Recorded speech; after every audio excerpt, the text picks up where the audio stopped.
yang soal jual ayat, soal Habib ini tadi sore saya ketemu sama banyak Habib-Habib di pasar Minggu, dan dia bilang sama saya, mereka bilang sama saya, Cak, yang paling dirugikan oleh majelis-majelis itu adalah para Habib. Dia bilang, lah ya opo sampean dia.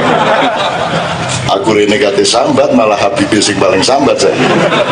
Artinya Habib-Habib yang benar, yang memang Habib, yang tidak akan melakukan hal-hal yang prematur dan kapitalistik seperti itu, apalagi yang politis dan provokatif, itu justru yang paling merasa dirugikan. Karena kalau Habib itu berpenampilan dan berperilaku seperti itu, nanti Habib yang beneran menjadi terimbas. Nah, siapa Habib, siapakah Habib, siapakah Habaib, ini ada kontroversi. Sebaiknya kita teliti. Jadi kalau yang saya tahu, Habib itu orang yang mencintai, judulnya. Artinya Habib itu orang yang mencintai, kalau mahbub itu orang yang dicintai. Jadi Rasulullah itu mahbub, yang mencintai namanya Habib. Jadi itu banyak orang dari Arab agak selatan itu kagum sama Muhammad. Terus mereka rame-rame berdatangan ke Mekah. Kok ada orang Arab kok suka bertapa? Itu ini ada turunan Sunda. Tuh. Maka sangat mencintai, tapi mereka kemudian pergi dari Mekah karena mereka tidak tahan melihat perilaku di sekitar Muhammad. Jadi mereka orang yang sangat kagum dan sangat mencintai Muhammad. Itu juga datang dari Persia, karena Persia sendiri sebenarnya memang ahlul bait. Kalau Anda cari ginekologinya, genetikanya, orang Persia sendiri, meskipun Rasulullah tidak mengangkat Salman Al-Farisi sebagai ahlul bait, sesungguhnya dia memang sudah ahlul bait kalau Anda melihat sejarah nasabnya. Nah, kemudian Habib ini rancu kemudian karena di dalam riwayat sejarahnya kemudian dianggap mereka ini turunan Nabi. Nah, ternyata ada dua Habib. Ada Habib yang orang lain di luar bangsanya Muhammad yang mencintai Muhammad. Ada juga pecinta Muhammad yang dari kalangan Muhammad sendiri, yang kemudian secara khusus disebut Ahlul Bait. Itu teman sekalian. Nah, antara Ahlul Bait sama Habib ini menjadi rancu, tidak jelas. Ada Al-Atos, ada Al-Gembu, ada Al-Kohol, ada Al-macam-macam. Allah mengunutok, mengunutok ya.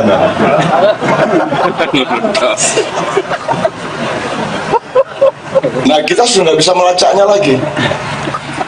Sudah tidak bisa melacak lagi, karena tidak hanya syu'uban wa qabailah, tidak hanya bersuku-suku dan berbangsa-bangsa. Jadi sambil saya memperkaya ilmunya Sunda Wiwitan ya, syu'uban wa qabailah di dalam Quran itu bukan hanya suku dan bangsa, itu kan terjemahan di depan.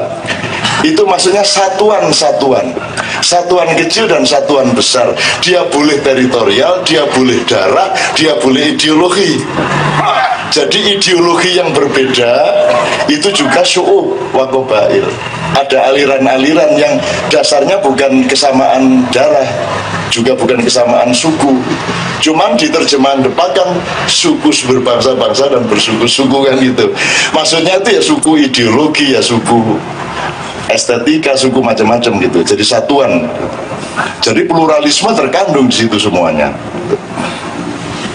Jadi kembali ke soal habaib tadi, suku-suku, satuan-satuan di antara Habib ya macam-macam. Ada Habib yang merasa berhak untuk dihidupi oleh umatnya, sampai tingkat di mana Habib itu ditampung di rumah umat siapa saja yang mau, dibikinkan kamar, dikasih makan tiap hari, terus dia kerjanya memberi nasihat. Kalau Anda dibuka lamaran audisi, saya kira Anda mau itu. Kerjanya memberi nasihat, makan dan kamar tersedia lah, enak. Jadi esok-esok mari sarapan Rasulullah dulu itu ya. Itu ketang gerdu, qala Allah Ta'ala gitu. Kok ketemu kucing, ya kucing. Kok ketemu kebo, innal kebo. Wah, enak. Jadi ada Habib yang seperti itu. Artinya saya punya pengalaman-pengalaman pribadi. Ada yang sekedar merasa bahwa dia wajib meneruskan kearifan kelembutannya Muhammad, maka dia juga berlaku lembut dan arif, tapi tidak minta-minta. Dia jualan sajadah, dia jualan karpet, dia jualan dagang beneran gitu loh.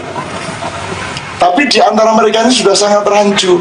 Menurut beliau-beliau tadi dalam pertemuan sore, yang Anda keluhkan itu adalah Habib-habib yang masih belum matang, yang belum tentu nasabnya, dan masih karbitan, dan lahir karena ada kepentingan-kepentingan vertikal maupun horizontal secara bisnis maupun politik. Akhirnya produknya seperti itu, tapi saya tidak mau putus asa hanya karena itu. Mbok nggawe majelis Rasulullah 1, Rasulullah 2, 3 sampai 350. Enggak, iya sak Jakarta gak ada masalah aku. Gak punya masalah saya. Orang Islam, Khalifah Allah tidak punya masalah kate lapo. Lu duit utang akeh, ancene utangku akeh tapi gak masalah kate lapo kon. Ngono kok urip iku. Memang saya banyak masalah, tapi saya tidak masalah terhadap masalah saya. Ngono lho, cara urip iku. Kudu wani ngono, nek gak ngono lara temen kan. Jadi kebenduk diel, enake iki. Iki nek gak gudeg iki ya tempe penyet iki. Hilang rasanya, Mas. Anda kalau tidak percaya, zaman kecil kan suka gini. Apa ya? Coba Anda latihan. Engko teko omah ngene-ngene yo. Cek bojomu lapo Mas kok gendeng sampe. Anda ciptakan, Anda punya hak khalifah, kendalikan dia, wangi. Wangi. Nanti kali ke-7, ke-8 dia mulai tidak busuk. Biasa. Nggak percaya, praktekkan di rumah. Kalau sudah lulus di sini, ambil dari sini. Wangi. Anak yang dari sini gak wangi-wangi sampai kiamat ini.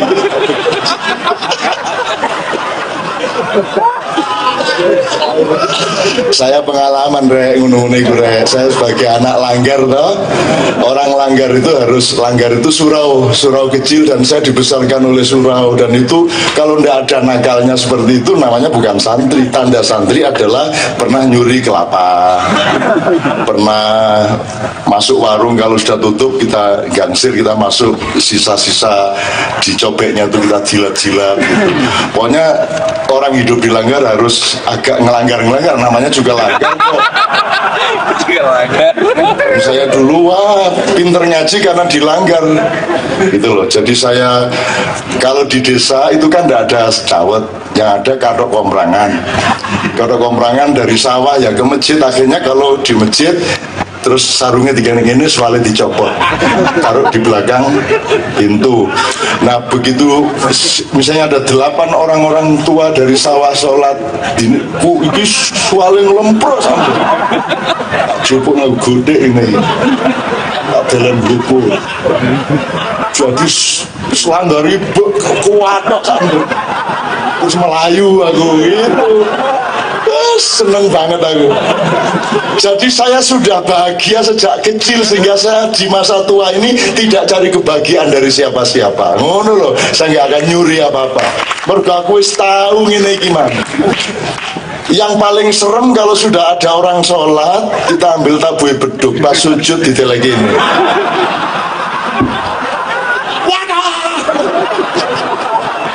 Wah itu paling nyenengin.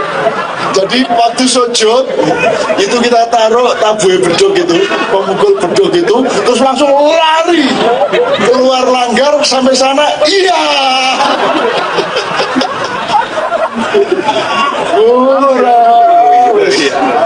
Kalau nggak punya pengalaman begitu nanti jadi koruptor besarnya. Kalau nggak bahagia di masa kecil, saya bahagia banget kok. Ngaji aja saya anarkis ya. Dan semua belajar ngaji resmi kecuali saya. Saya nakal luar biasa, nggak pernah mau duduk bareng belajar ngaji. Saya cuma mendengarkan dari balik pintu. Tapi saya hafal.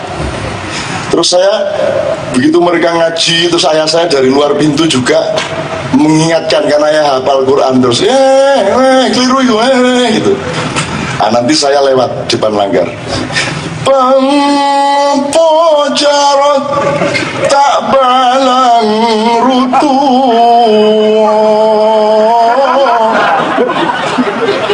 Bahasa Jawa. Mano kontolungi kungik tak balang maburo. Wayang foto jancuk nih ya.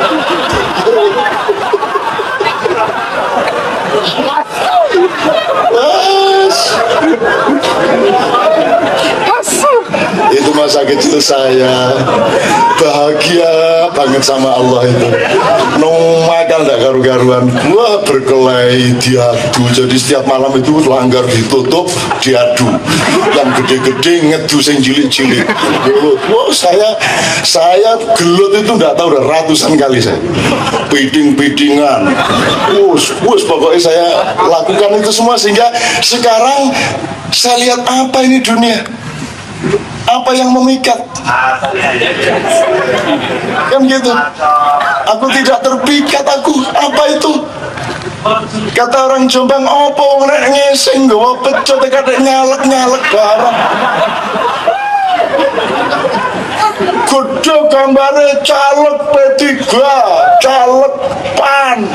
Tukang becak liwat ala dapurane nek sing gawa pecut. Bingung aku apa nek sing gawa pecut. Jadi kalau kita beol di sungai, ini airnya sir. Kita bawa cambuk. Begitu tai kita mengalir, ada ikan mau makan, kita cambuk. Ayo. Lawang tainya aja nggak boleh dimakan orang, apalagi uangnya, kan begitu maksudnya. Jadi tai aja dia nggak. Dia begitu bakhil dia sama tainya sendiri, apalagi duitnya gitu loh. Gitu kok nyalek kata orang Jombang gitu. Jadi wah, wong Jombang ini gak ada gelam top temen. Semua mito. Itu mas kalian ya. Nah sekarang Anda bahagia enggak?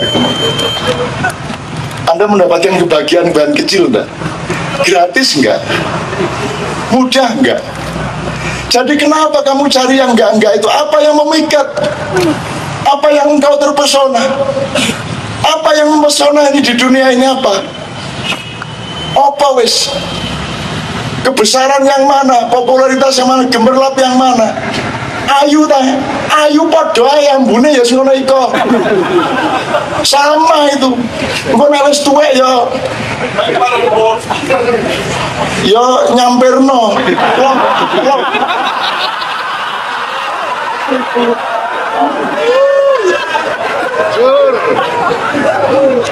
Kecantikan jangan dicari di wajah istrimu, jangan dicari di indahnya badan istrimu. Kecantikan ada di dalam kerjasama cinta kasihmu bertahun-tahun dengan dia.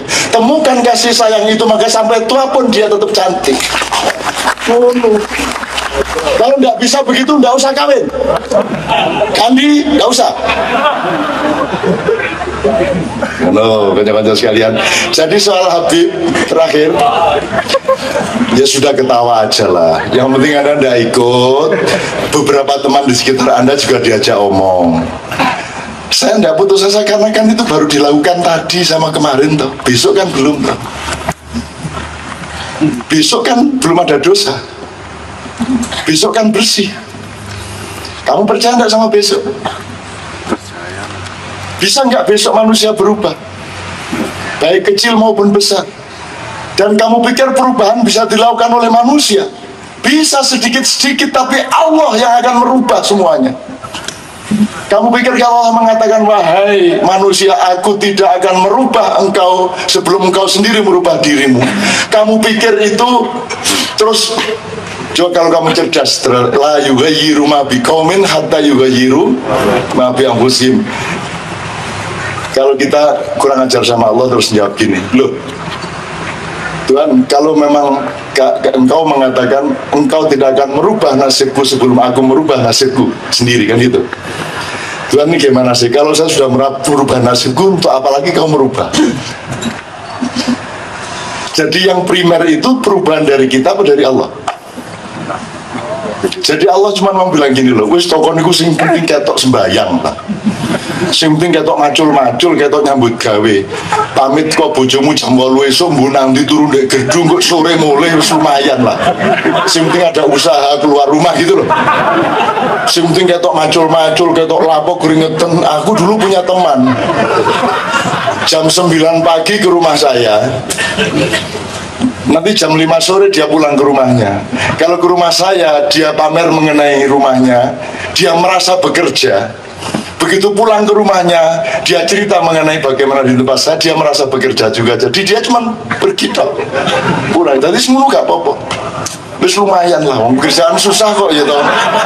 Pokoknya penting lungo. Ayah saya sendiri pernah mengalami seperti itu, mas sekalian, dulu dalam keadaan sangat miskin. Pokoknya ayah saya yang penting keluar rumah jalan berpuluh-puluh kilometer, ibu saya tenang, bapakmu nyambut gawe. Saya melaku doai. Ya tapi lumayan gitu loh. Yang penting ya Allah, ya hanya ini yang bisa aku kerjakan, melaku. Gitu kan. Terus karena kita niat beneran, Allah akan bekerja untukmu. Indonesia ya begitu, ndak bisa aku disuruh merubah. Tapi kalau kita terus keep occupying, maka Allah akan occupy bener-bener, gitu loh.